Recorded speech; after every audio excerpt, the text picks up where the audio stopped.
बिस्मिल्लाहिर्रहमानिर्रहीम। मेहताब हैदर एक नए एपिसोड के साथ आपकी खिदमत में हाजिर है और जो जड़ांवाला का वाकया है उसके बारे में मैं आपसे बात करना चाहता हूं और मेरा ख्याल है कि अब वक्त आ गया है कि हम बहुत खुलकर बात करें। मिन्सिंग द वर्ड्स इस मसले का हल नहीं रहा। हम अपने मुआशरे को जिस तरफ लेकर जा रहे हैं, हम ये साबित करने पे तुले हुए हैं कि हम किसी तौर पे भी एक मुहज़्ज़ब मुआशरा, ग्रो सोसाइटी और मुल्क की कैटेगरी में शामिल होने के काबिल नहीं है। देखें, एक वाकया हुआ, कुरान मजीद की बेरहमती की गई और मैं सोशल मीडिया के ऊपर क्रिश्चियंस का जो चर्चेज है उनके ऊपर बैनर्स देख रहा था कि स्वीडन में जो वाकया हुआ है कुरान मजीद की बेरहमती का, हम उसकी मजम्मत करते हैं। मुझे शर्म आती है बहैसियत पाकिस्तानी और बहैसियत मुसलमान कि हम पाकिस्तान में जो अपने क्रिश्चियन बहन और भाई हैं उनकी हिफाजत करने में नाकाम हुए हैं। बहैसियत सोसाइटी, बहैसियत स्टेट, बहैसियत शहरी होने के, मैं स्टेट की रिस्पॉन्सिबिलिटी सबसे इंपॉर्टेंट समझता हूं कि स्टेट को अपने शहरियों की हिफाजत जो स्टेट नहीं कर सकती, उस स्टेट को कोई हक हासिल नहीं है कि वो लोगों से टैक्स ले, वो लोगों की जानो माल की हिफाजत करने के काबिल नहीं है। तो वेयर इज द स्टेट? और जो वाकया हुआ है वो बुनियाद ये बनाया गया है कि कुरान मजीद की बेरहमती हुई, लोगों ने उसके खिलाफ उसमें गए पुलिस के पास, पुलिस का एटीट्यूड भी और फिर लोगों का एटीट्यूड भी। वहां के जो असिस्टेंट कमिश्नर हैं वो भी क्रिश्चियन थे, बाद में उनका तबादला किया गया।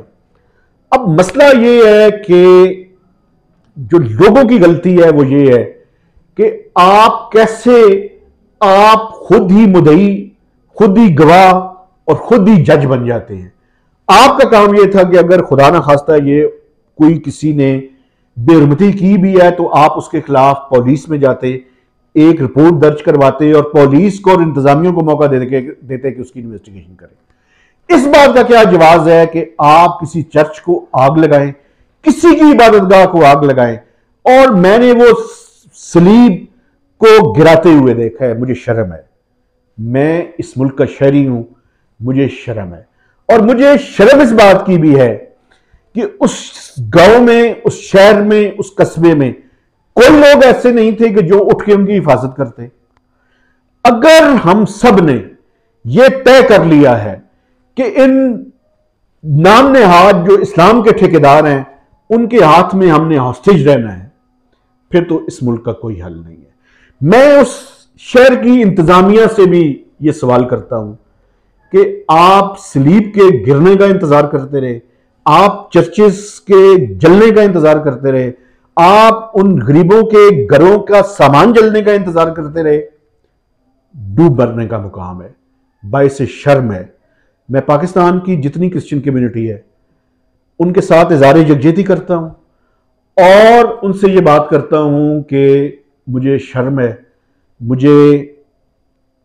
मैं शर्मिंदा हूं आपके सामने कि मैं इस मुल्क का शहरी हूं, इस मुल्क को टैक्स अदा करता हूं, इस मुल्क का साफी हूं, लेकिन मैं अपने लोगों को इतना शऊर नहीं दे सका, इतनी आगाही नहीं दे सका कि वो सारे के सारे जो पुरतशद्दद लोग थे उनके मुकाबले में उस शहर के पुरअमन, उस शहर के सिविलाइज्ड लोग, उस शहर के मुसलमान इर्रिस्पेक्टिव ऑफ एनी डिवाइड खड़े हो जाते और आपकी हिफाजत करते। और इंतजामिया तो मैं समझता हूं कि इन सबको जो उस शहर में मौजूद था उन सबको सैक कर देना चाहिए, उन सबको नौकरियों से बर्खास्त कर देना चाहिए कि वो अपनी जानों की हिफाजत, अपने इमलाक की हिफाजत, अपने घरों की हिफाजत तो करते हैं, पाकिस्तान के शहरियों की हिफाजत नहीं कर सकते। मेहताब हैदर को इजाज़त दीजिए। खुदा हाफिज़।